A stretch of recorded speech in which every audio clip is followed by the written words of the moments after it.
Bienvenidos a la serie Perspectiva Bíblica de la Salvación, su naturaleza, su dinámica y sus alcances. Entramos en esta ocasión en la explicación de la declaración de Elena G. de White respecto a la impecabilidad y los hijos de Dios vivos en el tiempo previo a la segunda venida de Cristo. Y estaríamos en el video número 6 de esta serie.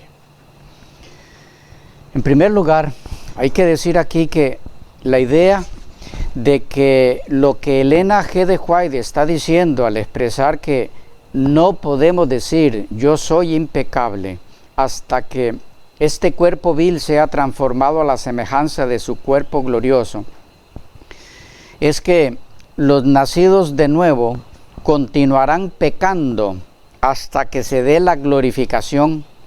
Es una idea opuesta, contraria al contexto inmediato de la misma declaración en sí. ¿Por qué?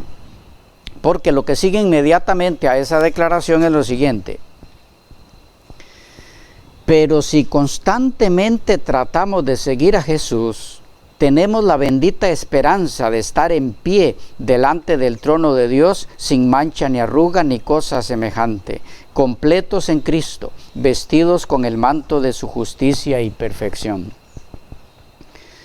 Nótese cómo aquí ella es más que clara en que los hijos de Dios, los nacidos de nuevo, en ocasión de su encuentro con el Señor en la segunda venida, estarán delante de Él de pie, sin mancha, ni arruga, ni cosa semejante, completos en Cristo y vestidos con el manto de su justicia y perfección. Tres formas distintas para decir no contaminados con el pecado. Así serán encontrados. Con todo y esto, lo que algunos de los defensores de la nueva teología de la Corporación Adventista dicen es que ese estar delante de Él en pie, en referencia a los hijos de Dios en esta ocasión, es haciendo alusión a su estado después de la glorificación, puesto que se hace alusión al trono de Dios y por lo tanto, dicen ellos, este estado es el que tendrán los salvos, pero ya estando glorificados en el cielo frente al trono de Dios. Mientras que otros de ellos mismos dicen, esa pureza total es por ser vistos a través de la perfección de Cristo que sustituye la imperfección de ellos, o sea, por estar cubiertos con el manto de la justicia de Cristo. No porque sea la vida de ellos en sí una vida sin pecado. Ambos conceptos deben ser pesados aquí. Antes de continuar con el significado general de la declaración de Elena G. de White en análisis, ¿y qué hay que decir al respecto? Bueno, el que se diga que los hijos de Dios están sin mancha, etcétera, delante del trono de Dios, se refiere a después de la glorificación, estando ya en el cielo. Esto por el hecho de que se mencione el trono de Dios. Acerquémosle un poquito más la lupa a este razonamiento para ver cuán sólido es.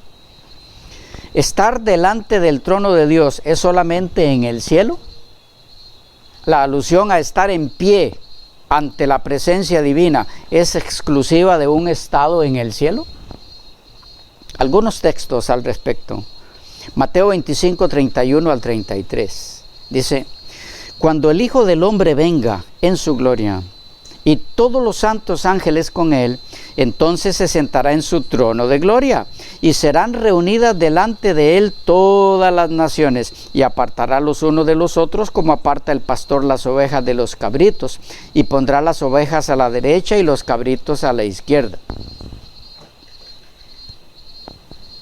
He aquí ese momento solemne en el que de paso no solo los salvos, sino también los perdidos estarán delante del trono de Dios para recibir cada quien lo que le corresponde. Esta escena obviamente es en la tierra, no en el cielo. Que estar delante del trono de Dios, comparecer ante su tribunal, implica los dos estados, antes y después de la glorificación, puede verse en 2 Corintios 5:10, donde leemos: porque es necesario que todos nosotros comparezcamos ante el tribunal de Cristo, para que cada uno reciba según lo que haya hecho mientras estaba en el cuerpo, sea bueno o sea malo.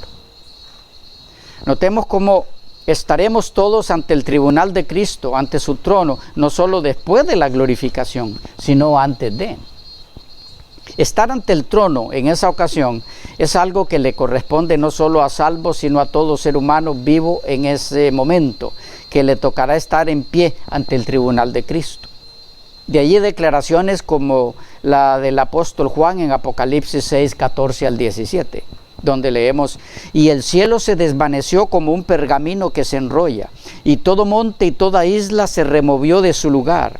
Y los reyes de la tierra y los grandes, los ricos, los capitanes, los poderosos y todo siervo y todo libre se escondieron en las cuevas y entre las peñas de los montes.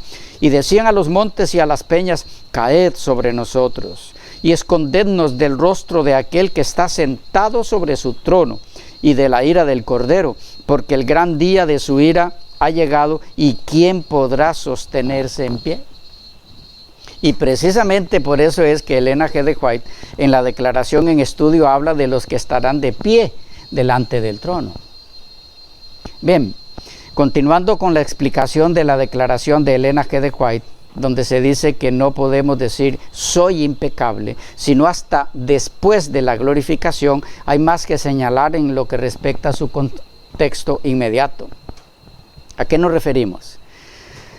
Bueno, en la misma declaración se dice que los hijos de Dios en esa ocasión, en la que estarán de pie ante el tribunal de Cristo, ante su trono, podrán hacerlo estando sin mancha, ni arruga, ni cosa semejante, completos en Cristo, vestidos con el manto de su justicia y perfección.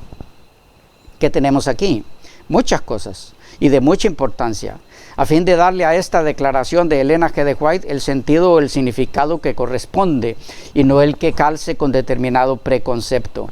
Veamos, entre lo que se dice de aquellos que no deben decir soy impecable, es que son sin mancha, ni arruga, ni cosa semejante, completos en Cristo, vestidos con el manto de su justicia y perfección. ¿No hay contradicción aquí? No, para nada, no la hay. Pero, ¿cómo es entonces que de alguien que no puede decir soy impecable, se dice a la vez que es sin mancha, sin arruga, completo en Cristo, etcétera? Precisamente, esta aparente contradicción es la que apunta hacia el único significado posible de esta declaración de Elena G. de White. Una cosa es cierta, ella no va a contradecirse a sí misma, y mucho menos en la misma declaración. ¿Qué es lo que está diciendo entonces? Continuemos y vamos a descubrirlo pronto. Pero para no estar en la incertidumbre les adelanto algo. Decir soy impecable no es lo mismo que decir no practico el pecado. Pero ya veremos la gran diferencia de estas dos cosas en breve. Avancemos antes en la línea que traíamos. Se dice de los que estarán delante del trono de nuestro Señor, de los mismos que se dice que nunca deben decir de sí mismos soy impecable. Se dice que son sin mancha ni arruga, etc. ¿Qué hay aquí? Bueno, respecto al significado de la frase sin mancha ni arruga, les invitamos a mirar la serie Sin mancha ni arruga, perspectiva bíblica de la perfección cristiana y de la última generación. Esto para evitar repetir material ya grabado y porque la exposición es algo amplia. Ahora bien, dentro de lo que se dice de los que no deben decir de sí mismos soy impecable, es que deben ser encontrados o hallados vestidos con el manto de su justicia, la de Cristo. A esto, los promotores de la nueva teología en la Corporación Adventista, como ya mencionamos, dicen: ahí está la evidencia de que la perfección de estos no es algo que está en ellos, sino algo foráneo a ellos. Es la perfección y justicia de Cristo, cuyo manto los cubre a ellos, pero no hay aquí alusión a perfección en ellos. ¿Qué decir a eso? Elena G. de White también tuvo que hacer frente en su tiempo a ese razonamiento, y lo que escribió al respecto sirve como respuesta para nuestro tiempo. ¿Cómo respondió ella a ese razonamiento? Leamos. Exaltada Jesús, noviembre 26, dice: el vestido de boda de la parábola representa el carácter puro y sin mancha que poseerán los verdaderos seguidores de Cristo. A la iglesia le fue dado que se vista de lino fino, limpio y brillante, que no tuviese mancha ni arruga ni cosa semejante. El lino fino, dice la Escritura, son las justificaciones de los santos, Apocalipsis 19:8 y Efesios 5:27. Es la justicia de Cristo, su propio carácter sin mancha, que por la fe es impartido a todos los que lo reciben como Salvador personal. Cristo colocará este manto, esta ropa de su propia justicia sobre cada alma arrepentida y creyente. Pero, un momento, ¿no es eso precisamente lo que argumenta la nueva teología? A saber que la justicia de Cristo no tiene que ver con la vida sin pecado de aquellos a los que se cubre con el manto de la justicia de Cristo. No tan rápido. Leamos otra que nos va ampliando el panorama. Dios nos cuida, agosto 3. Dice: Dios ha hecho amplia provisión para que podamos comparecer perfectos en su gracia, sin que nos falte nada, aguardando la aparición de nuestro Señor. ¿Estás listo? ¿Estás ataviado con el vestido de bodas? Esa vestimenta nunca cubrirá el engaño, ni la impureza, ni la corrupción, ni la hipocresía. El ojo de Dios está sobre ti. Discierne los pensamientos y las intenciones del corazón. Podemos ocultar nuestros pecados de los ojos de los hombres, pero no podemos ocultar nada de nuestro Hacedor. Y en Hijas e Hijos de Dios, Hijos e Hijas de Dios, edición 1978, 7 de enero, dice así: Cristo ama a su iglesia, dará toda la ayuda necesaria a los que pidan fortaleza para desarrollar un carácter cristiano, pero su amor no es debilidad, no transigirá con sus pecados, ni les dará prosperidad mientras sigan una conducta torcida. Sus pecados serán perdonados solo en virtud de un fiel arrepentimiento, porque Dios no cubrirá el mal con el manto de su justicia.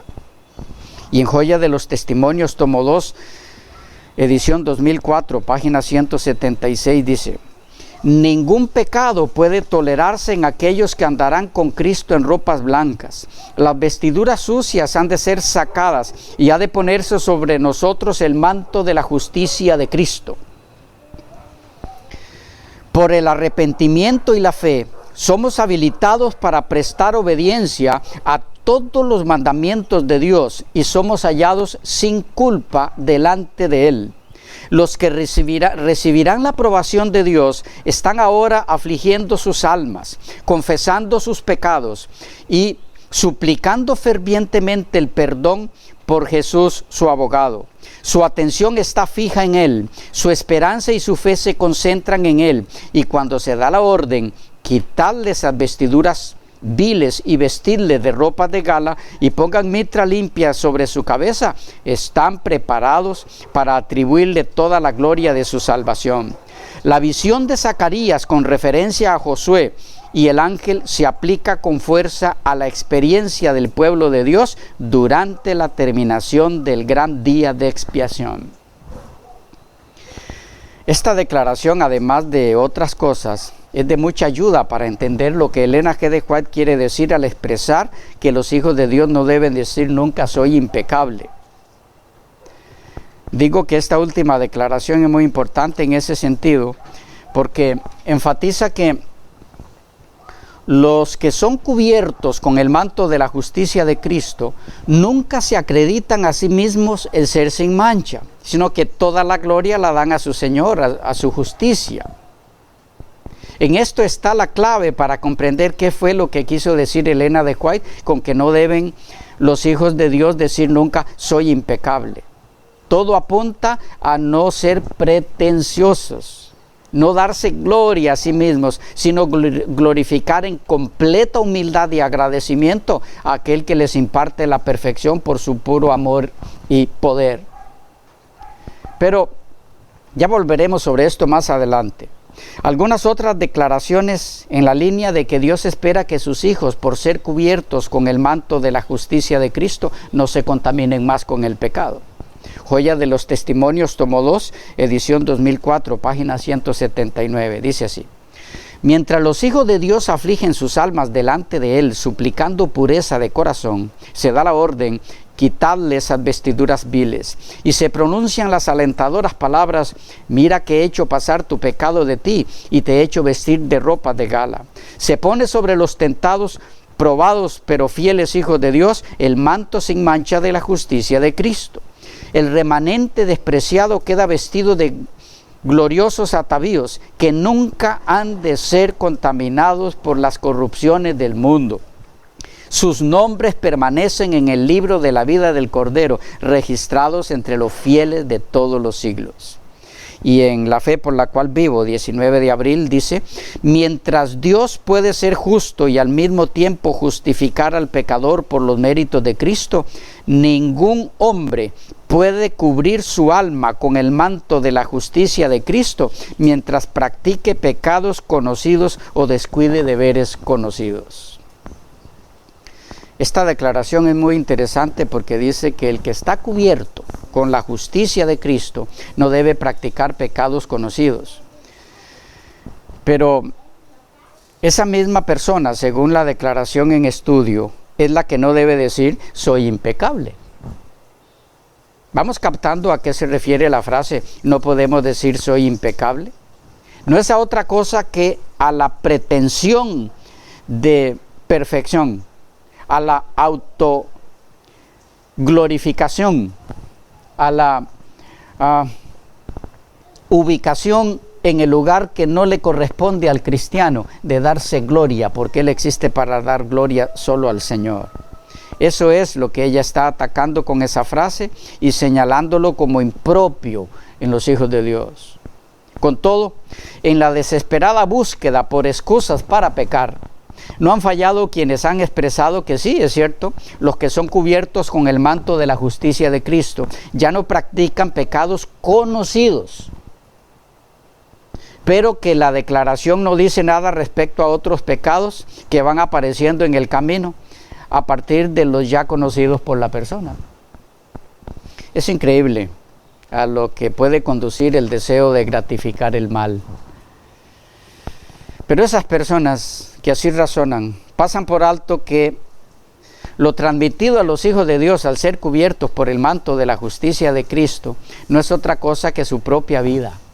Y en la vida de Cristo no había pecados ni conocidos ni de ninguna otra clase. Elena G. de White lo pudo expresar muy bien al decir en Palabras de Vida del Gran Maestro, edición 1971, las páginas 253 y 254. Dice: por su perfecta obediencia ha hecho posible que cada ser humano obedezca los mandamientos de Dios cuando nos sometemos a Cristo. El corazón se une con su corazón, la voluntad se fusiona con su voluntad, la mente llega a ser una con su mente, los pensamientos se sujetan a Él, vivimos su vida. Esto es lo que significa estar vestidos con el manto de su justicia. Y en Testimonios acerca de la conducta sexual, adulterio y divorcio, página 156 dice: ningún arrepentimiento que no obre una reforma es genuino. La justicia de Cristo no es un manto para cubrir pecados que no han sido confesados ni abandonados. Es un principio de vida que transforma el carácter y rige la conducta. Bien. Dejamos por aquí las declaraciones respecto a que el manto de la justicia de Cristo no es excusa para el pecado. Y dejando entonces por ahora el contexto inmediato de la declaración en estudio, se puede decir a manera de síntesis que cuando Elena G. de White dice que ningún hijo de Dios antes de la glorificación debe decir soy impecable, lo que está claro que no quiere decir es que ese hijo de Dios no puede concluir que no puede dejar de pecar, que no puede no practicar el pecado. No hay ni asomo de esa idea en tal declaración, y la segunda parte de la declaración así lo confirma. Pero, entonces, ¿qué es lo que significa el que no debemos, como nacidos de nuevo, decir soy impecable? Antes de responder esa pregunta, veamos lo que esa frase no significa. 1. No significa que no podemos vivir aquí y ahora una vida sin pecado. Esto porque la misma autora de la frase en estudio dice así. La única esperanza, 2005, página 72. Todos pecamos y nos hemos apartado del camino de Dios. Por esto Cristo nos compara con ovejas desorientadas que andan fuera del redil. Él vino para ayudarnos a vivir sin pecado.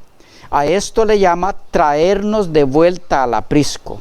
Cuando regresamos con el pastor y dejamos de pecar, Cristo dice a los ángeles del cielo, gozaos conmigo, porque he encontrado mi oveja que se había perdido. Lucas 15, 16. Notemos aquí como el dejar de pecar es lo que se espera del Hijo de Dios, que es rescatado de su descarrío y desorientación, y no algo que se espera de los rescatados hasta después de la glorificación. Nunca ha habido semejante enseñanza en los escritos de Elena G. de White. Veamos otra declaración en esa línea. Nuestra elevada vocación, 15 de septiembre. Jesús ha dado a la niñez y a la juventud un ejemplo perfecto. Estudiad la norma, Cristo Jesús, y copiadla si queréis ser como Él, puros, santos, sin pecado y sin contaminación. El Evangelismo 1994, página 284, dice: al llevar a cabo nuestra obra, debemos recordar lo que Cristo utilizó para realizar su trabajo.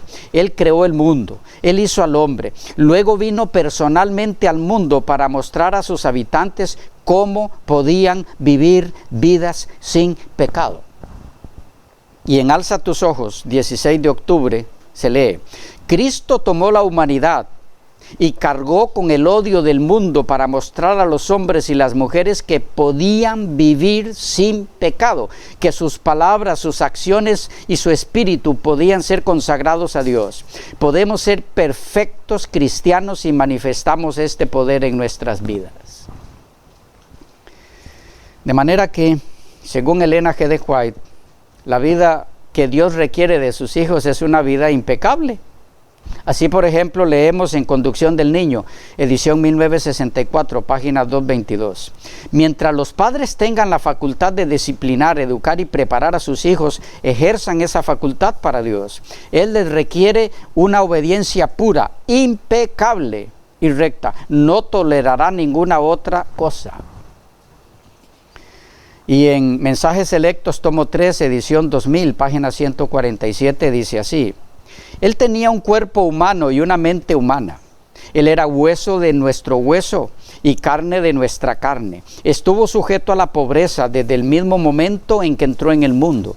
Estuvo bajo los chascos y las pruebas en su propio hogar, entre sus hermanos. No estaba rodeado como en las cortes celestiales de caracteres puros y hermosos. Estuvo rodeado de dificultades. Vino a nuestro mundo a mantener un carácter puro e impecable y refutar la mentira de Satanás de que no era posible que los seres humanos guardaran la ley de Dios. Cristo vino a vivir la ley en su carácter humano, exactamente de la misma manera en que todos pueden cumplirla en la naturaleza humana si hacen lo que Cristo hizo. Reflejemos a Jesús, 30 de mayo. Dice: el mundo ha establecido normas que se ajustan a las inclinaciones de corazones no santificados, pero esta no es la norma de los que aman a Cristo. El Redentor los ha escogido del mundo y les ha dejado su vida impecable como modelo. Quiere que ellos se eleven por encima de toda vulgaridad de palabras y acción. Bien. Sintetizando, Elena G. de White no enseñó que no puede el nacido de nuevo vivir una vida sin pecado. Enseñó todo lo contrario. Y no solo que los hijos de Dios pueden vivir vidas sin pecado, sino que deben. Eso es lo que Dios espera de ellos, por su poder manifestado en sus vidas, por su gracia, sí, no por ningún mérito que les dé gloria propia a ellos, pero espera de ellos aquí y ahora una vida sin pecado. En segundo lugar, la frase en estudio no significa que los hijos de Dios no pueden dejar de pecar. La misma autora dice en Cada Día con Dios, 11 de mayo, para nosotros la salvación significa una entrega total del espíritu, el alma y el cuerpo. La única esperanza para el pecador es dejar de pecar. Así su voluntad estará en armonía con la voluntad de Cristo. Su alma será puesta en comunión con Dios. En Dios nos cuida, 6 de abril, dice, no os sentéis en la cómoda silla de Satanás y no digáis que de nada vale que os esforcéis y que no podéis dejar de pecar y que no hay poder en vosotros para vencer. No hay poder en vosotros cuando estáis alejados de Cristo, pero tenéis el privilegio de tener a Cristo morando en vuestro corazón por fe y Él puede vencer el pecado en vosotros cuando cooperáis con sus esfuerzos. Cristo nuestro Salvador, página 52, dice, solo la sangre de Cristo puede limpiar de pecado y solo el poder divino puede guardar a los hombres de pecar.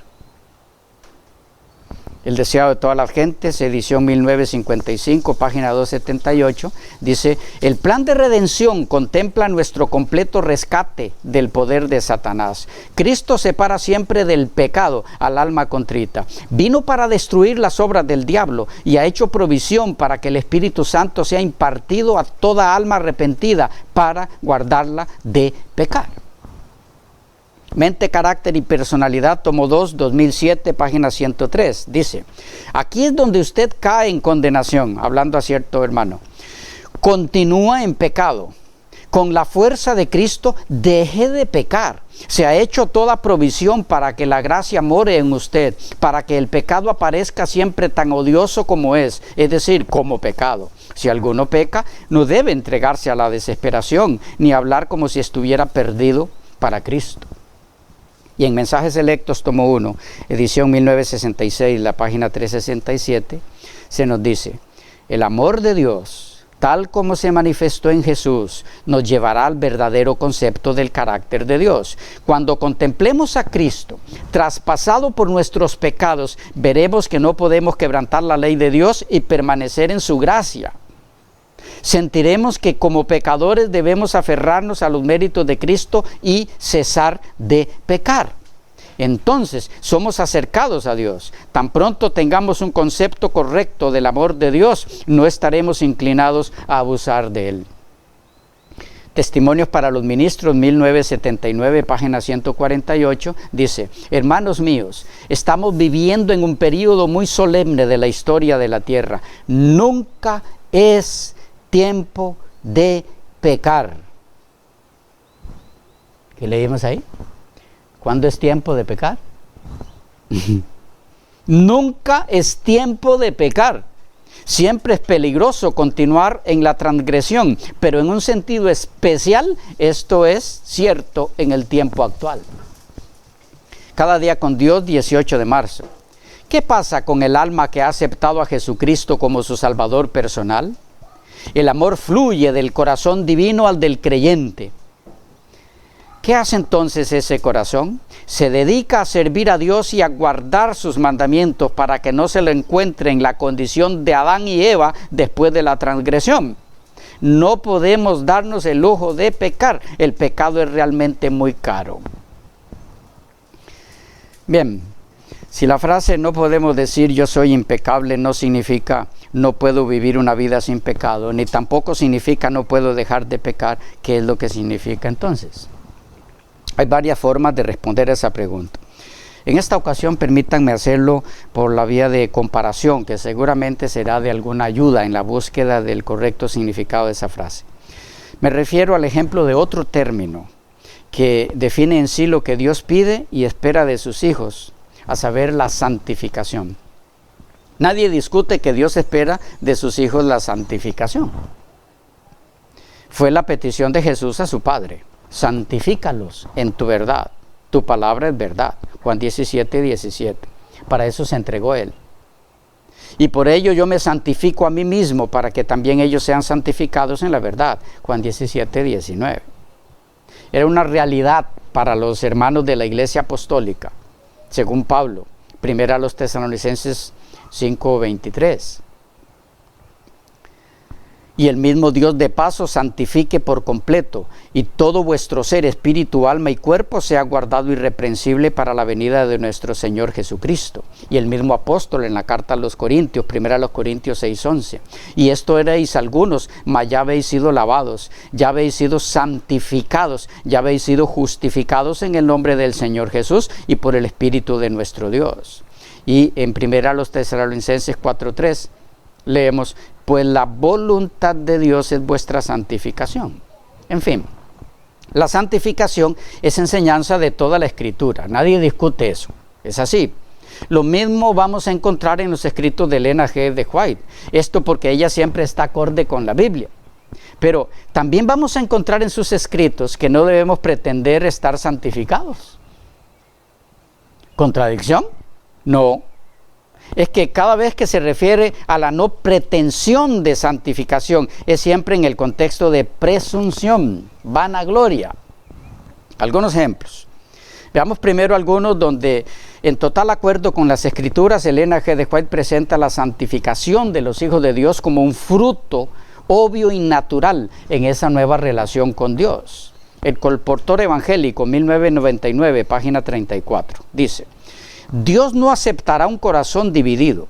Hay hombres y mujeres que deberían estar educándose para ser colportores e instructores bíblicos. Deben eliminar todo pensamiento no santificado y toda práctica corruptora para ser santificados por la verdad.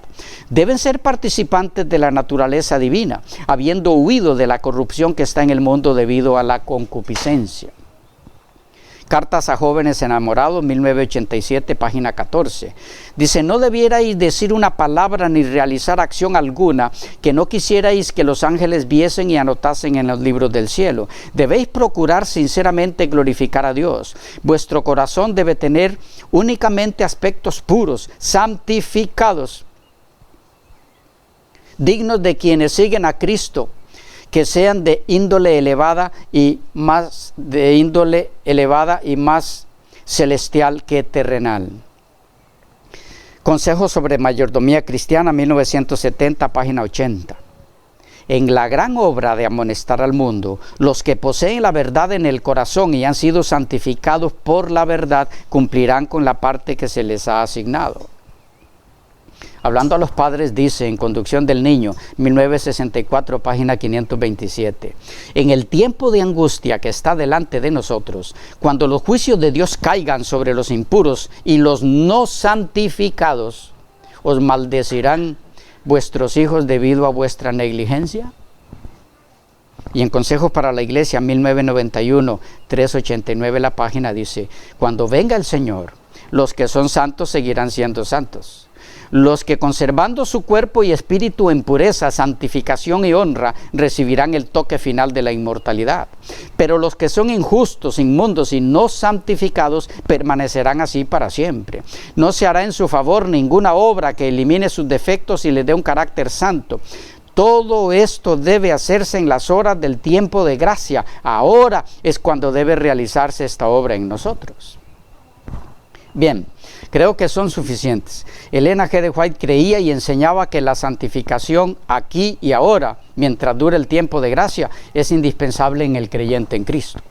Sin embargo, miremos ahora esta interesante declaración que merece toda nuestra atención, porque mientras que define la verdadera santificación, es clara en señalar las características de la falsa santificación, la santificación pretenciosa, que es desenmascarada por sus propios frutos. Dice así: Mensajes Selectos, tomo 3, edición 2000, página 232 y 33. Hay muchos que pretenden, noten, hay muchos que pretenden que han sido santificados para Dios, y sin embargo, cuando se les presenta la gran norma de justicia, se disgustan grandemente y manifiestan un espíritu que prueba que no conocen nada de lo que significa ser santificado. No tienen la mente de Cristo, Los que son plenamente santificados reverenciarán y obedecerán la palabra de Dios tan pronto como les es abierta y expresarán un fuerte deseo de conocer lo que es verdad sobre todo punto de doctrina. Un sentimiento exaltado no es evidencia de santificación. Ahora escuchen, continúa diciendo, la declaración soy salvo no prueba que el alma es salva o santificada. A muchos que alcanzan una gran excitación se les dice que están santificados, cuando en realidad ellos no tienen ninguna comprensión inteligente de lo que el término significa, porque no conocen las Escrituras ni el poder de Dios. Se vanaglorían de que están en conformidad con la voluntad de Dios porque se sienten felices, pero cuando son probados, cuando la palabra de Dios es presentada para aplicarla a su experiencia, cierran sus oídos para no oír la verdad. Y dicen, yo estoy santificado. Y esto pone fin a la controversia. No quieren tener nada que hacer con escudriñar las Escrituras para saber qué es verdad. Prueban así que están terriblemente autoengañados. Puede verse aquí cómo la situación es exactamente la misma del que dice soy impecable, estoy sin pecado, soy salvo. Expresiones similares a las de nuestra declaración en estudio. ¿Cuál es el problema? En este caso de esta última declaración, el problema que se está señalando es la pretensión vanagloriosa de santidad. En el caso de nuestra declaración en estudio, el problema que se señala es el de la pretensión jactanciosa de impecabilidad. La pretensión jactanciosa de estar salvo ya por estar sin pecado. En ambos casos, el problema es el mismo y los términos son sinónimos. De tal manera que cuando Elena G. de White dice que no podemos decir yo soy impecable hasta el día de la glorificación, de lo que está previniendo a los hijos de Dios es de la jactanciosa pretensión de impecabilidad y no de la necesidad de vivir una vida sin pecado. Eso es todo lo que hay en esa frase, como su contexto inmediato lo demuestra. En esa frase estamos exactamente ante el mismo problema que le tocó señalar al apóstol Juan en su primera carta en el capítulo 1. Había entre los destinatarios quienes pretendían estar sin pecado mientras odiaban a sus hermanos, transgrediendo así la ley de Dios. Es a esa clase de gente a quienes Juan les dice, si decimos que no hemos pecado, es decir, que estamos sin pecado, nos engañamos a nosotros mismos y la verdad no está en nosotros. Primera de Juan 1:8. De paso, este texto ha sido caballito de batalla de una gran cantidad de expositores bíblicos para enseñar que el apóstol Juan creía y enseñaba que no se puede vivir una vida sin pecado. Que llegar a esa conclusión basados en Primera de Juan 1:8 es un gran error. Creo poder demostrarlo en la exposición donde, aunque brevemente analizamos el verdadero significado de esa declaración de Juan, respetando el contexto inmediato del capítulo y de toda la epístola. Hasta aquí, entonces, la respuesta a la pregunta a contestar respecto a la declaración de Elena G. de White sobre el no decir que somos impecables. La pregunta era, ¿cuál es el contexto de la frase? ¿No podemos decir soy impecable? Y la respuesta es, el contexto de dicha frase es la pretensión jactanciosa de impecabilidad, no la realidad de una vida sin pecado como corresponde a los hijos de Dios.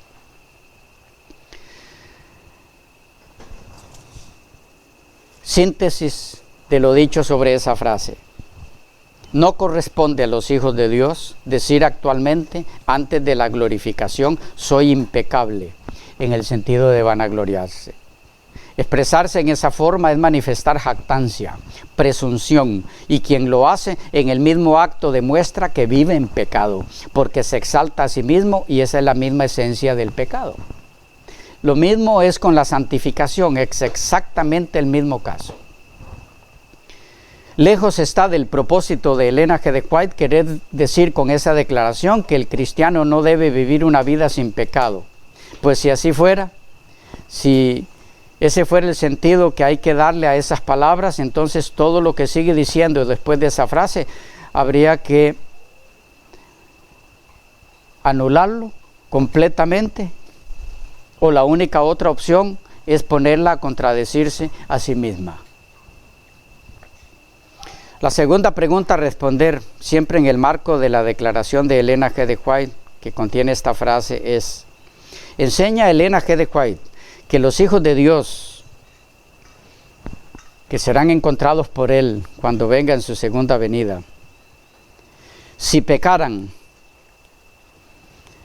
después de que haya terminado el tiempo de gracia hasta la segunda venida, de todas formas, o como dicen algunos, de alguna forma, serían perdonados y por lo tanto salvos. Continuamos intentando contestar esa otra pregunta en la próxima sección.